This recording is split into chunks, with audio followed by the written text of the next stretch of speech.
Estamos na 11ª temporada do Desafio Profissão, um programa da equipe de orientação profissional do curso de Psicologia da PUC de São Paulo, do NASCE Orientação Vocacional, em parceria com a TV PUC. E conversaremos agora em mais um programa da série Trabalhando no Exterior.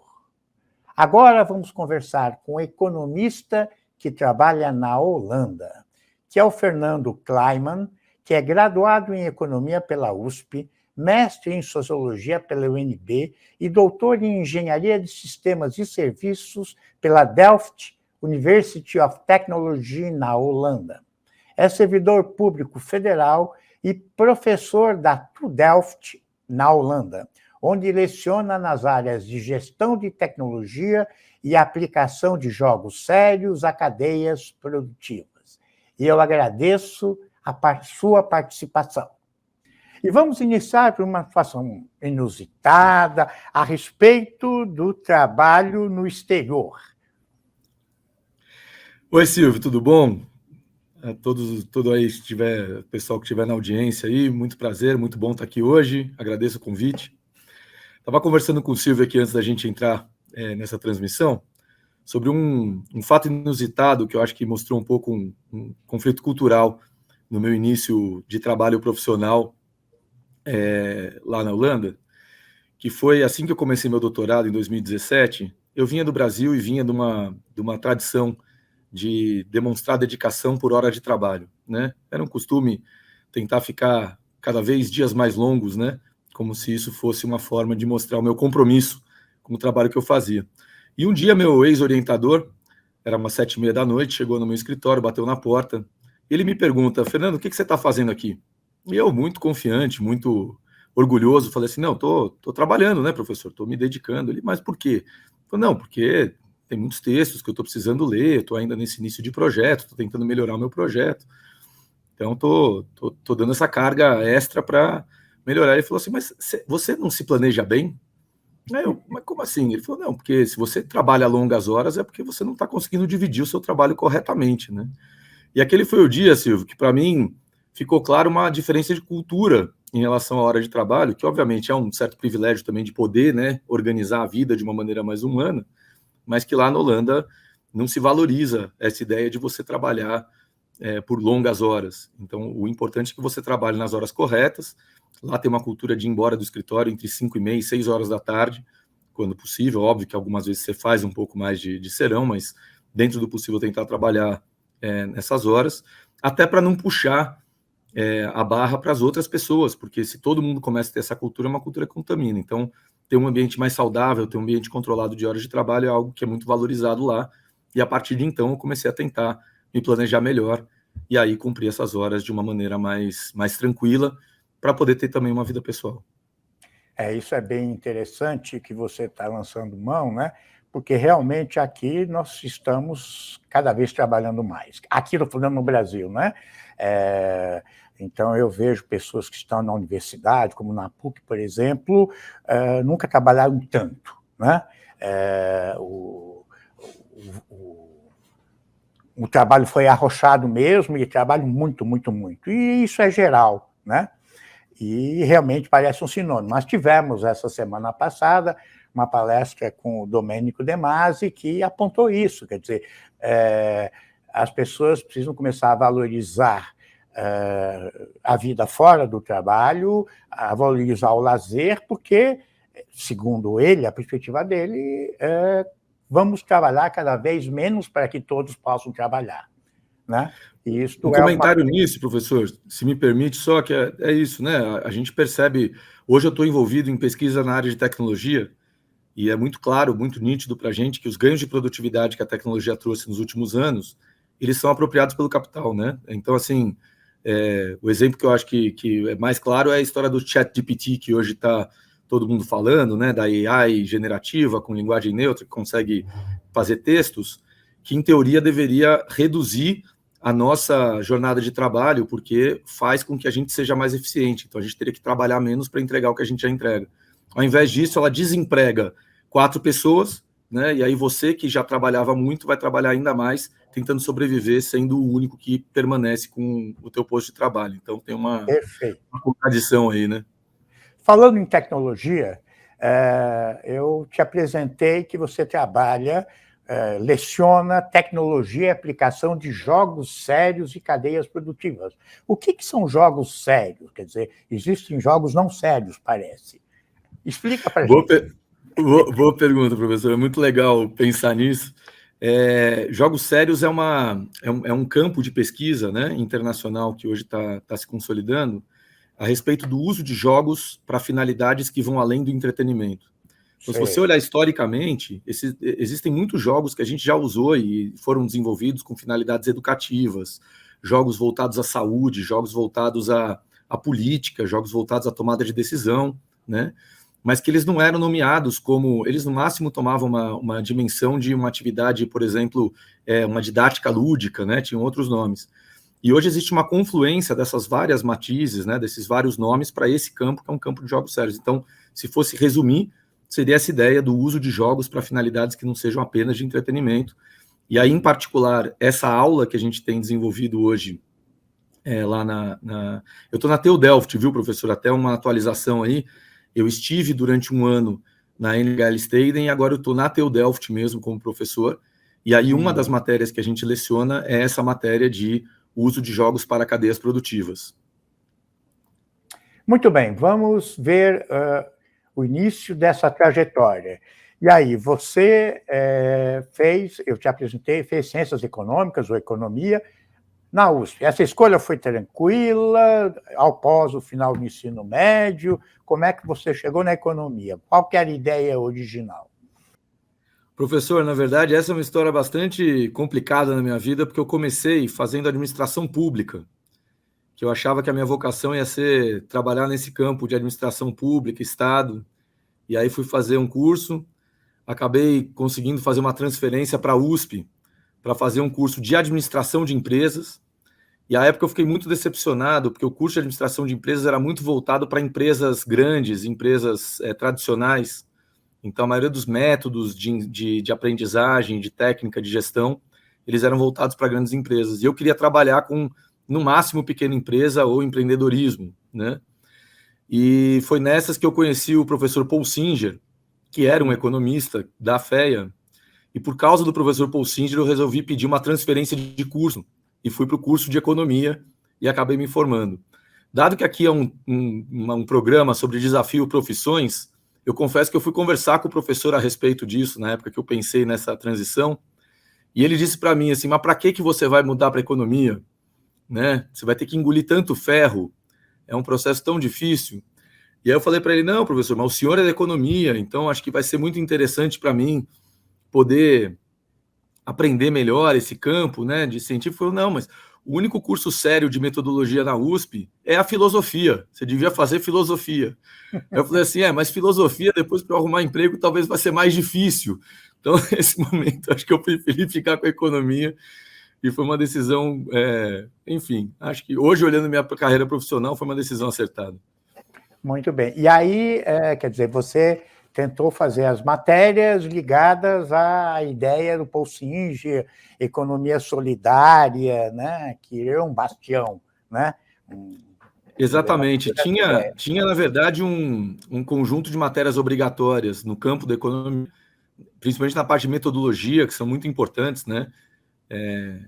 Metodologia de análise, metodologia estatística, né? Matemática, enfim. Mas, para além disso, as optativas eu geralmente ia para o campo da história econômica ou da economia política. Legal. Quem quiser assistir um vídeo sobre economia política, nós temos disponível no YouTube com o professor Ladislau Dabor e um outro professor. E aí, maravilhoso, Ladislau.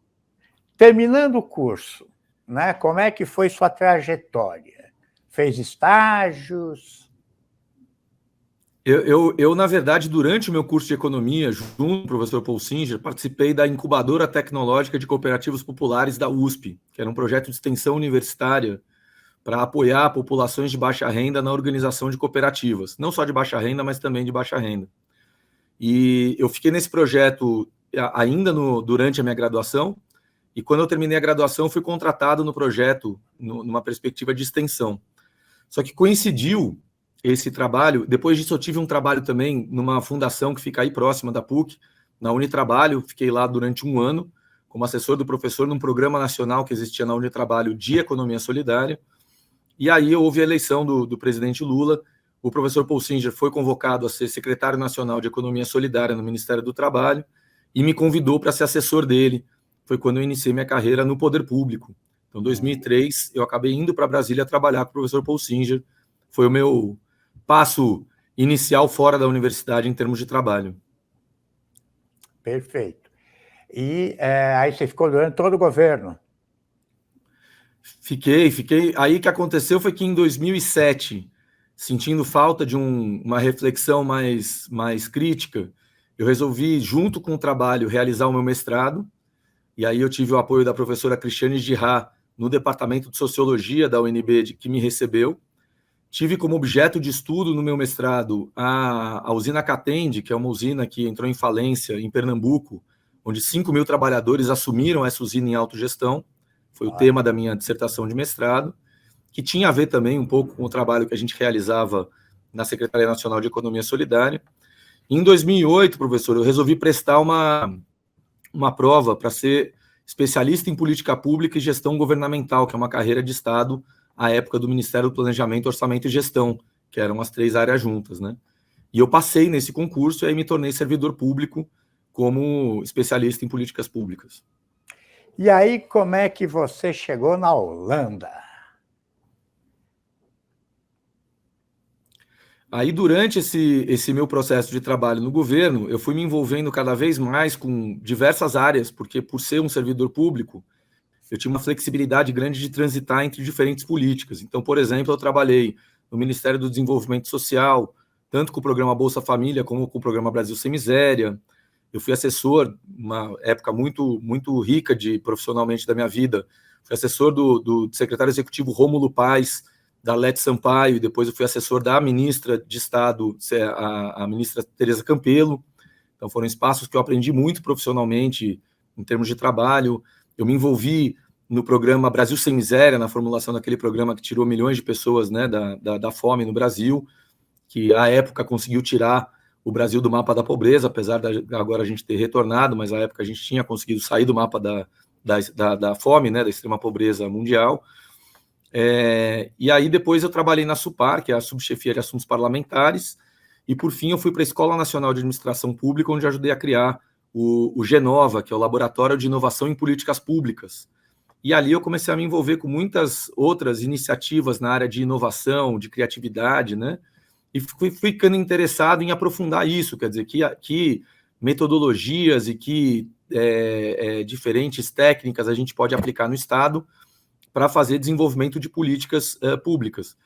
E aí veio a ideia de eu fazer um doutorado, então eu apliquei para a Universidade de Tecnologia de Delft, que eu tinha muita vontade de fazer esse trânsito para aprender a utilizar jogos em contextos sérios, em particular jogos em contextos de governo, né? Esse era o meu principal objeto. E aí eu fui selecionado, fui para Delft, onde eu desenvolvi um trabalho, uma pesquisa, professor, sobre o uso de jogos para influenciar a atitude de servidores públicos em relação à abertura de dados governamentais. Essa foi a tese que eu desenvolvi. E aí, durante meu doutorado, eu desenvolvi um jogo, né? Não foi meu primeiro jogo, mas foi um jogo que, enfim, eu tive mais atenção, inclusive científica, né? Para fazer aí esse trabalho de influência sobre servidores públicos no tema de dados abertos. Aí eu joguei meu jogo, né, desenvolvi o jogo, joguei o jogo num contexto científico, colhi dados para poder testar qual era o efeito, né, na percepção de servidores em relação a dados abertos. E depois disso eu acabei me formando, defendi minha tese, que foi outro choque cultural também, é uma dinâmica muito diferente, viu, professor? Acho que é legal dizer isso aqui no programa. A compreensão da Holanda sobre doutorado, por exemplo, é muito diferente da concepção que eu tinha no Brasil, né? Então, um doutorado no Brasil, do meu ponto de vista, ele faz parte da sua trajetória profissional, no sentido de formação, né? Enquanto que lá, você como doutor, você é um pesquisador contratado, que já está realizando pesquisa, né, para a universidade. Então, você não é estudante, você é staff da universidade. Então, eu já era staff da universidade, eu já era funcionário da universidade na atividade científica. Tinha salário? Não era Tinha bolsa, salário, tinha envolvimento no departamento, contratação de projetos. Eu estava envolvido em... Eu não tive atividades letivas, mas tem muitos colegas nossos que tinham atividades letivas. Você já é parte do corpo técnico mesmo. Já davam aula, é isso, na universidade? Poderiam dar aula, poderiam fazer parte de outros projetos de pesquisa. Tinha uma série de oportunidades e possibilidades ali. E aí, e você, bom, fez o doutorado e, ao invés de voltar, ficou na Holanda, é isso?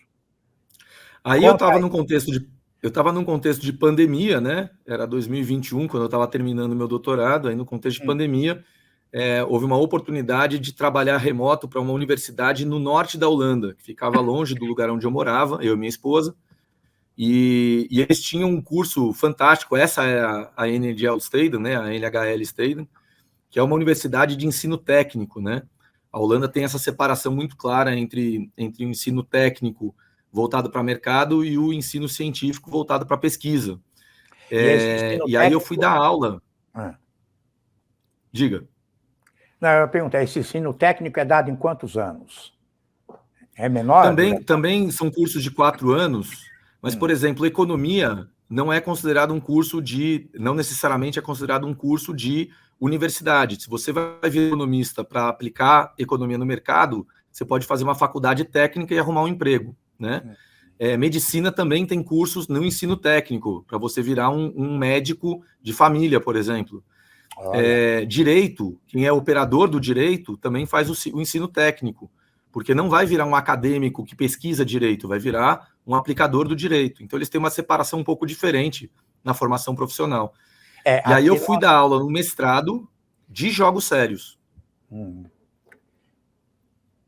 Aqui, hoje, nós temos na estrutura de formação universitária o curso na modalidade tecnológica, que tem humanas, exatas e biológicas, várias formações, e é algo ainda interessante, essa proposta, mas nós esbarramos na extrema desigualdade salarial, né? E que leva as pessoas a compreenderem que é melhor fazer um bacharelado, né, para progredir na carreira, porque você, né, pode subir, né, e o tecnólogo fica meio que tem um limite, e o técnico também. Mas professor, continua. Oi. Eu tenho uma visão sobre isso que eu não sei, eu não sou especialista no campo educacional, nem entendo muito de política pública nessa área, mas a impressão que eu tenho é que isso, de fato, é um resultado da desigualdade social, né? Então, a Holanda, por ser um país um pouco mais igual, as diferenças salariais de quem se forma no ensino técnico ou no ensino superior são muito baixas. Então, se eu não tenho interesse em me tornar um acadêmico, científico, pesquisador, eu posso optar por uma carreira mais operacional aplicada, que eu vou ter uma carreira profissional muito digna. Enquanto no Brasil, parece que, inclusive, o título de doutor, ele acaba sendo considerado algo para agregar valor no currículo, independente da tua vocação científica. Esses desvios, eles são muito ruins, né? Eles acabam, inclusive, tendo um efeito no mercado de trabalho, né? Claro. Mas continue. Você falou que você casou no meio tempo ou já foi casado para a Holanda? Não, fui casado, minha esposa me acompanhou. Ela tinha um trabalho ela é programadora. Também na Holanda? Sim, ela é programadora formada no Brasil e ela foi para a Holanda e aí lá ela começou a trabalhar como programadora em algumas empresas, onde hoje ela continua. Que interessante. E aí, então, como é que você começou a dar aula em AD e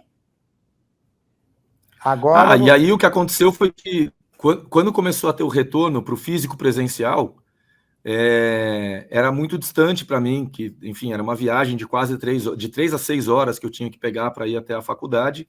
Começou a ficar muito difícil, o meu movimento não tinha interesse de mudar naquela situação, então eu estava meio já pensando em mudar de trabalho, quando o meu ex-orientador, ele foi indicado como diretor do departamento onde a gente trabalha, ele precisava de alguém para apoiá-lo nas aulas que ele antes estava lecionando, e aí me ofereceu essa oportunidade de ser, então, professor na própria TU Delft. E aí eu retorno para a TU Delft para, então, lá ser professor, onde eu estou agora, lecionando junto com esse meu ex-orientador.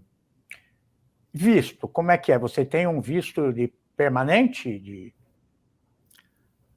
Hoje a gente estava vinculado a um visto com a minha esposa, mas a gente já aplicou e provavelmente deve ter em breve um visto de longa duração, né?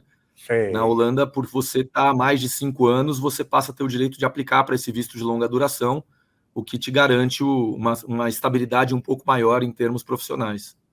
Certo. E, então, aí você... em que idioma você dá aula? Em inglês? Ou você aprendeu holandês? E kan een beetje Nederlands praten. Eu consigo falar um pouco de holandês, mas ele ainda não é suficiente para que eu consiga dar aula. Eu estou num processo de aprendizagem, inclusive porque na Holanda, os mestrados, principalmente nessa área de tecnologia, eles são todos em inglês. Sei. Então, minhas aulas são todas em inglês, mas eu só dou aula no mestrado. Agora, se eu for dar aula na graduação, é provável que eu seja demandado dar aulas em holandês, e aí eu preciso estar com o meu holandês mais em dia. E como é que é a sua vida cotidiana, então, na Holanda? Que cidade que você está? Eu moro em Delft, eu moro não muito distante, eu moro muito próximo do escritório onde eu tenho o meu escritório na faculdade. Você tem uma sala sua? Ele é um campus com muitos... faço parte... Eu tenho uma sala, um escritório que eu compartilho com outro professor.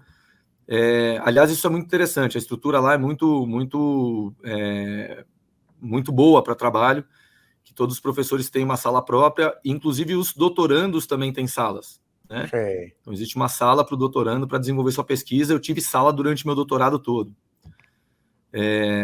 Mas agora eu tenho, então, uma sala, e além disso eu tenho aulas que são divididas, né, o calendário, em diferentes prédios, dependendo do curso que eu estou lecionando.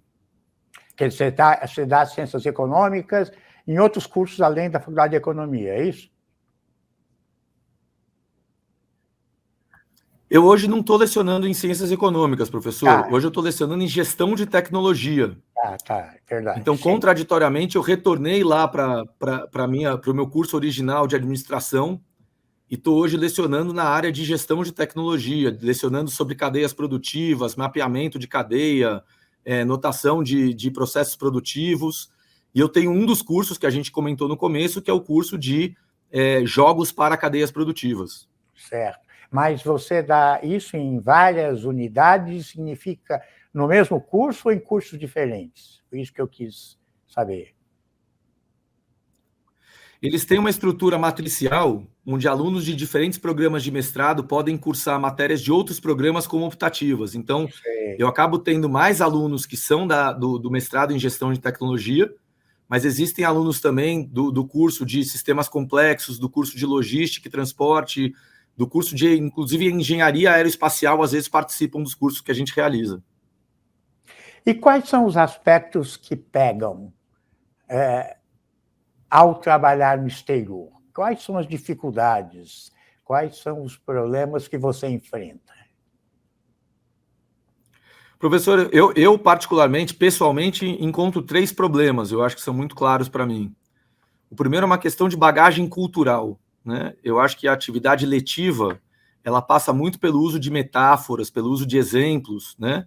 E ao fazer esse trabalho no exterior, eu sinto que o meu referencial simbólico nem sempre é o mesmo dos demais alunos, né? Então, você tem um processo de tradução não só de linguagem, mas um processo de tradução também das próprias referências que você usa de exemplo quando você vai ensinar. Tem uma segunda questão que diz respeito ao código, né? Aos códigos de humor, aos códigos de respeito, aos códigos de tratamento, aos ritmos, né? Que também é muito difícil, é muito desafiador, eu diria, que você aprende muito a lidar com outras culturas. E a TU Delft, particularmente, é um curso muito multicultural, tem estudantes, se eu não me engano, de mais de 50 países, né? Então você acaba entrando em contato com muitas culturas e é necessário que você se adapte a essas culturas para poder lecionar, para poder aprender também, né? Então esse é um segundo desafio. E tem um terceiro desafio, professor, que é o desafio da língua, né? Que pelo fato de ser um curso em inglês, mesmo que eu tenha um inglês que esteja aprimorando, ainda assim eu sinto que as minhas sinapses nem sempre se conectam da maneira como eu consigo fazer em português. E isso acaba dificultando um pouco o nosso trabalho, né? De poder realmente ir um pouco mais profundo, fazer adaptações. E isso faz também parte do holandês, que é um dos temas aí, né? Muitos alunos falam holandês e aprender holandês também me ajuda a me comunicar com eles. E na questão familiar, social, dos amigos, como é que você vê? Tem alguma dificuldade por aí? Faz muita falta, professor, a gente ter as pessoas que a gente se acostumou desde a infância a se relacionar, né? Então isso realmente acaba sendo um desafio para a gente para montar os nossos grupos de amigos e de contatos, né? Mas eu conheci muita gente interessante do mundo inteiro, brasileiros também, tem uma comunidade muito grande lá, que acaba confortando a gente e também criando novos vínculos para a gente poder se estabelecer e ter uma vida agradável mesmo em outro país. Você tem amigos holandeses? Essa é uma história longa, professor. Eu vou tentar resumir, porque eu sei que o programa está acabando, mas os holandeses eles fazem amizades muitas vezes na sua infância. Então, o fato de você chegar mais tarde dificulta você conseguir entrar nesse circuito mais íntimo. Eu descobri que existe uma categoria na Holanda chamada conhecido, kennissen, que eles usam com mais frequência do que a gente. Então, eu tenho muitos conhecidos holandeses, mas amigos são poucos. Quer dizer, você não frequenta a casa deles e vice-versa. Por vezes a gente se frequenta, mas é menos comum do que eu acho que a gente tem o costume no Brasil. O Brasil tem uma facilidade maior. Também tem uma coisa engraçada, professor, para contar lá, as relações sociais são muito bem planejadas. Então, se você quer marcar um churrasco, você costuma convocar as pessoas, convidar as pessoas com 2 meses de antecedência. E a gente costuma ligar para as pessoas no sábado e perguntar, hoje está fazendo sol, vamos tomar uma cerveja? Esse tipo de costume lá não é muito comum, não. Sei, você tem essas questões culturais que participam do trabalho no exterior, né? Muito bem. Eu agradeço suas contribuições, eu acho que a sua contribuição vai ser muito útil para quem quer trabalhar no exterior.